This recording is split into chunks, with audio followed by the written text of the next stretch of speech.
Hi everyone, अब हम लोग बात करने वाले हैं जीरा के अंदर स्प्रिंट बर्न डाउन चार्ट के बारे में। और पहला क्वेश्चन यही रहेगा, स्प्रिंट बर्न डाउन चार्ट होता क्या है, क्या इसका यूज है, कैसे हम लोग इसको एक्सेस कर सकते हैं। इसके बाद में मैं आपको ये बताऊंगा कि आप कैसे चेक कर पाओगे कि एक स्प्रिंट के अंदर काम प्रॉपरली हुआ है कि नहीं हुआ है।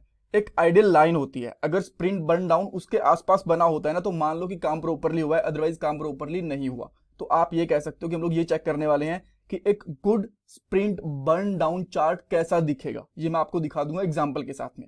और एक इंटरव्यू क्वेश्चन भी यहाँ पे बनता है जिसका आंसर मैं आपको लास्ट में दूंगा कि क्या sprint burn down chart negative भी हो सकता है। हाँ, हो सकता है। किस केस में ये आपको लास्ट में पता चल जाएगा। पहले क्वेश्चन के ऊपर जाते हैं, स्प्रिंट बर्न डाउन चार्ट होता क्या है। देखो, इसकी हेल्प से आप लोग स्प्रिंट के अंदर कितना एफर्ट है उसको आप लोग ट्रैक कर सकते हो। कितना हम लोगों ने काम कर लिया, कितना बाकी है, सब कुछ अकॉर्डिंग टू द प्लान जा रहा है कि नहीं जा रहा है, कुछ ऊपर नीचे हम लोग काम में काफी लेट हैं या फिर जल्दी कर रहे हैं, सब कुछ आप इस बर्न डाउन चार्ट की हेल्प से देख पाओगे। ऑल राइट, एक चीज आपको ध्यान रखनी है, स्प्रिंट बर्न डाउन चार्ट बस स्प्रिंट के बारे में बताएगा, एक टाइम पे एक स्प्रिंट के बारे में बताएगा। ऐसा नहीं है कि पूरे प्रोजेक्ट के बारे में, पूरी एपिक के बारे में ये आपको बता देगा। ठीक है, ये हमेशा स्प्रिंट के लिए ही होता है। इसके अंदर एक चीज आपको और ध्यान रखनी है, इसके अंदर जो हमारे मेन टास्क, स्टोरी या फिर जो बग्स होते हैं ना, उन्हीं का एफर्ट इंक्लूडेड होता है। अगर हमने कोई सब टास्क बनाया है किसी स्टोरी के अंदर, किसी टास्क वगैरह के अंदर, तो वो उसके अंदर उसका एफर्ट इंक्लूड नहीं होगा। यहाँ पे एफर्ट का मतलब क्या है कि कितना हम लोगों ने टाइम लॉग करा है, कितने हमने स्टोरी पॉइंट दिए। ठीक है, तो जो मेन टास्क होंगे उनका ही इंक्लूड होगा, सब टास्क का नहीं होगा। अब आप बोलोगे ऐसा क्यों? इसका एक रीजन है। मान लो आपने एक स्टोरी बनाई जिसके आपने स्टोरी पॉइंट्स दे दिए 10, एक बार के लिए मान के चलो। ठीक है, अब अगर आप लोग सब टास्क बनाते हो उसके अंदर 2 जिनके स्टोरी पॉइंट 5 देते हो, राइट, तो टोटल स्टोरी पॉइंट्स कितने हो गए? 20 हो गए। 10 तो हो गए हमारे स्टोरी वाले और 5 हो गए हमारे स्टोरी पॉइंट्स वाले, राइट। तो हमारे हिसाब से वहां पे 20 स्टोरी पॉइंट का काम होगा, बट एक्चुअल में ऐसा नहीं होता, क्योंकि अगर हम लोग 2 सब टास्क को कंप्लीट कर लेंगे तो स्टोरी हमारी अपने आप कंप्लीट हो जाएगी। तो स्टोरी पॉइंट्स तो 10 ही हुए ना। तो इसीलिए जो हमारा मेन टास्क या फिर मेन स्टोरी होती है, उसी के हमेशा जो स्टोरी पॉइंट्स होते हैं वो कैलकुलेट होते हैं, कभी भी सब टास्क के कैलकुलेट नहीं किए जाते। ठीक है, अब इसको एक्सेस कैसे कर सकते हैं? देखो, लास्ट पार्ट के अंदर मैंने आपको बताया था कि आप यहाँ पे फीचर्स के अंदर जाना, प्रोजेक्ट की सेटिंग, देन फीचर्स, और यहाँ पे एक रिपोर्ट्स वाला ऑप्शन मिलेगा, ये इसको ट्रू कर देना। ठीक है, जैसे आप इसको ट्रू करोगे तो आपको यहाँ पे रिपोर्ट्स का ऑप्शन मिल जाएगा। जैसे आप रिपोर्ट्स के ऊपर जाओगे तो ये वाला जो सेकंड वाला ग्राफ है ना, ये वर्जन के हिसाब से कभी कभी चेंज भी हो जाता है, कभी ये पहला रहता है, कभी ये पहला रहता है, बट ठीक है, स्प्रिंट बर्न डाउन चार्ट के ऊपर जाना और यहाँ पे आपका स्प्रिंट बर्न डाउन चार्ट मिल जाएगा। अब इसकी हेल्प से आप लोग देखो, मैंने स्प्रिंट के लिए बताया था ना कि स्प्रिंट के लिए होता है। देखो, स्प्रिंट 1 2 हम लोग इसके हिसाब से चेक कर सकते हैं। इसको आप लोग इशू काउंट, टाइम या फिर स्टोरी पॉइंट्स के हिसाब से भी चेक कर सकते हो। मोस्टली लोग इसको स्टोरी पॉइंट्स के हिसाब से ही कैलकुलेट करते हैं, तो मैं इसी को लेके, इसी को बेस मान के यहाँ पे चल रहा हूँ। ठीक है, अब देखो, इसके अंदर 3-4 चीजें हैं जो आपको ध्यान देनी चाहिए। पहली चीज स्टोरी पॉइंट्स, सेकंड टाइमलाइन, तीसरा जितना हम लोग, हमारा काम बाकी है, फिर काम हमारा हो चुका है, रिमेनिंग वर्क, ये रेड लाइन, और एक है यहाँ पे आइडल बर्न रेट, ये है हमारी गाइडलाइन। ये चारों चीजें आपको ध्यान रखनी है थोड़ी थोड़ी। और एक यहाँ पे एक और लाइन है, ये है हमारी टुडे वाली लाइन, कि आज हम लोग कहाँ पे हैं। ठीक है, इस तरीके से। तो देखो, ये इसके हिसाब से क्या है कि इसके अंदर पूरे के पूरे हमारी स्प्रिंट है, उसका हमारे पास कह सकते हो कि पूरी डिटेल्स निकल के आ जाती हैं, स्टैटिस्टिक्स निकल के आ जाते हैं कि कितना हमारा काम हो चुका है, कितना बाकी, हम लोग प्रॉपरली लाइन के ऊपर है या नहीं है। इस ग्राफ को देख के आप एक बार के लिए पॉज करो और मुझे बताओ, अगर आप सोच सकते हो कि क्या हम लोग प्रॉपरली टाइमलाइन के ऊपर जा रहे हैं कि नहीं जा रहे हैं। अगर आपको वीडियो पॉज कर रहे हैं तो मैं आपको बता देता हूँ, जी नहीं, ये प्रॉपर ग्राफ है ही नहीं। जो हम लोग यहाँ पे जिस हिसाब से जा रहे हैं ना, वो प्रॉपरली कह सकते हो कि ऑर्गेनाइज्ड वर्क है। ठीक है, इसके बारे में थोड़ी बाद में बताऊंगा क्यों ये अनऑर्गेनाइज्ड हो गया। एक बार के लिए समझ लो कि क्या हमारी आइडियल लाइन होती है और क्यों क्यों हमें इसके अकॉर्डिंग जाना चाहिए। स्टार्टिंग के अंदर जितने हम लोग स्टोरी पॉइंट देते हैं ना, अब तो उतने यहाँ पे दिख जाते हैं। तो जैसे हमने 12 स्टोरी पॉइंट्स दिए थे स्टार्टिंग के अंदर, तो यहाँ से लाइन स्टार्ट हुई। अब ये कहता है कि जब आपने स्टोरी स्टार्ट करी तब इसके अंदर टोटल 12 स्टोरी पॉइंट्स थे। ठीक है, और जब ये खत्म होगी ना, तो ये 0 बच जाने चाहिए यहाँ पे आके। और ये हमारी यहाँ पे स्टोरी स्टार्ट हुई थी मई 9 को, और जून 9 को ये हमारी खत्म हो जाएगी स्प्रिंट हमारी। ठीक है, तो स्टार्टिंग के अंदर जो 12 थे जब हमने स्प्रिंट स्टार्ट करी थी, तो लास्ट में जाते जाते 0 हो जानी चाहिए, सारा का सारा काम हो जाना चाहिए। बट हमारा हुआ क्या? देखो, पहले स्टोरी पॉइंट 12 थे, फिर 2 कम हुए, फिर 2 बढ़ गए, फिर 2 बढ़ गए, फिर 5 बढ़ गए, फिर 5 कम हो गए, फिर यहाँ पे 12 कम हो गए, फिर 12 प्लस हो गए। अब ये हो क्या रहा है सारा का सारा?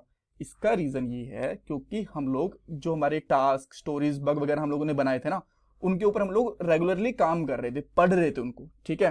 तो कभी हमने टू डू में कर दी, कभी डन में कर दी, कभी किसी के ऊपर टाइम ब्लॉक कर दिया, कभी स्टोरी पॉइंट्स बढ़ा दिए जब हम लोग ट्यूटोरियल्स देख रहे थे। तो इस तरीके का ये ग्राफ बन के आ गया। बट जब भी हमारा एक आइडियल ग्राफ बनेगा ना, तो इसके आसपास होनी चाहिए हमारी रेड लाइन, जो हमारी है एग्जैक्ट इसके ऊपर नहीं हो सकती, ग्रे लाइन के ऊपर, बट इसके आसपास होनी चाहिए। जैसा कि एक ये एग्जांपल है, देखो, ठीक है। यहाँ पे था स्टार्टिंग के अंदर, ये मैं एग्जैक्टली तो नहीं बोलूंगा कि परफेक्ट है, मैं आपको एक परफेक्ट एग्जांपल निकाल के देता हूँ। प्लीज वेट, मैं न्यू वाला ग्राफ ओपन करता हूँ, इसको थोड़ा जूम करता हूँ। देखो ये एक प्रॉपर है, ये हमारी लाइन थी जो ग्रे वाली लाइन है, इसके आसपास ही हमारी रेड वाली लाइन रुक रही है। ग्रे वाली लाइन की ये एक आइडियल लाइन है और रेड वाली हमारी इसके आसपास ही जा रही है, थोड़ी ऊपर नीचे, थोड़ी ऊपर नीचे। तो एक प्रॉपर ग्राफ है, इसके अंदर प्रॉपर काम हुआ है। अब अगर यहाँ पे देखेंगे हम लोग तो प्रॉपर काम नहीं हुआ, क्योंकि पहले हम लोगों ने जो स्टोरी पॉइंट एक बार डिक्लेयर कर दिए वो चेंज नहीं होते पूरी की पूरी स्प्रिंट के अंदर। हमने 12 कर दी तो 12 पे ही काम करना है, तो इस तरीके से जाने चाहिए थे। अब हमने क्या करा, ट्यूटोरियल सीखने के लिए कुछ हमने टास्क वगैरह बनाए, कुछ डिलीट करे, तो इस वजह से कभी बढ़ते रहे, कभी कम होते गए। उधर ग्राफ प्रॉपरली बना नहीं है, ठीक है। अदरवाइज आपका ग्राफ प्रॉपरली एक ऐसा बनता है जब भी आप करते हो।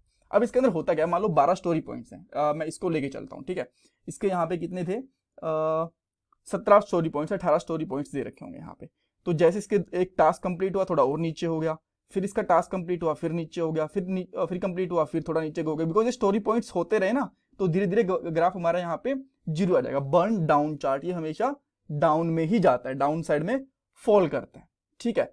अब यहाँ पे क्या हुआ, जैसे मैं आपको बता चुका हूँ, कभी हमने ऐड करा, कभी माइनस करा, तो इस तरीके से यहाँ पे ऊपर नीचे चीजें होती रही।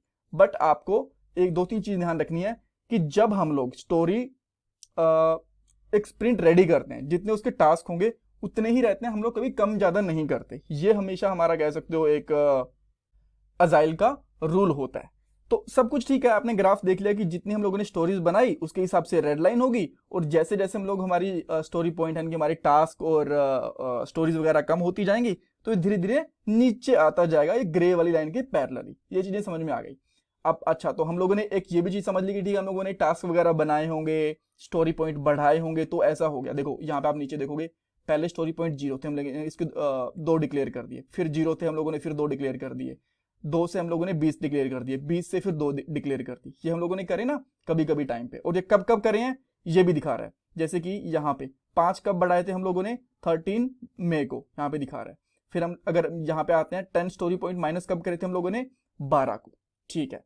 अब ये चीज हमें समझ में आ गई, बट पॉइंट एक ये भी आता है, ये ग्राफ माइनस में कैसे हो गया, माइनस वाला पॉइंट आता है, ठीक है। माइनस में देखो इस तरीके से होगा, मान लो आपने एक स्टोरी बनाई जिसके स्टोरी पॉइंट्स आपने स्टार्टिंग के अंदर डिक्लेयर कर दिए 20, इसके अंदर 20 घंटे का काम है या फिर 20 दिन का काम है, आप मान लो, ठीक है। फिर क्या हुआ, आपने उसके ऊपर 10 घंटे लॉक कर दिए टाइम के, आपको लगा कि वो वाला जो टास्क है वो आपके 10 घंटे के अंदर ही हो गई, 10 स्टोरी पॉइंट्स के अंदर हो गया, उसने आपको डन कर दिया। बाद में वो अगेन रीओपन हो गया, आपको पता चला कि नहीं इसके अंदर थोड़ा मुझे और काम करना है, और उसका एस्टिमेट भी आपने 10 घंटे दी, पहले 20 दिया, फिर उसका एस्टिमेट आपने 10 घंटे कर दिया, और 3-4 घंटे फिर बाद में लॉक कर दिए। तो पॉइंट ये है कि उसका एफर्ट आपने दिखाया कि 10 घंटे में कंप्लीट हो जाएगी, 10 स्टोरी पॉइंट के अंदर कंप्लीट हो जाएगी, बट वो कंप्लीट हुई उससे ज्यादा में, 15 में, 20 में। तो ये जो ग्राफ है हमारा माइनस में आने लग जाता है। इसका पॉइंट ये है कि जितना हम लोगों ने एफर्ट बताया था उससे ज्यादा काम कर दिया हम लोगों ने, राइट। तो उस केस के अंदर ये माइनस में चला जाता है। तो अगर आपसे कोई क्वेश्चन पूछे कि भाई क्या sprint burn down chart negative में जा सकता है, हाँ तो क्यों जाता है, पहली क्वेश्चन बिल्कुल जा सकता है नेगेटिव के अंदर। सेकंड, आप ये कह सकते हो कि जब हम लोगों ने एक बार स्टोरी स्टार्ट कर दी, उसके बाद में हमने इसके एस्टिमेशन में, स्टोरी पॉइंट्स में चेंजेस कर दिए, तब वो माइनस में जा सकता है।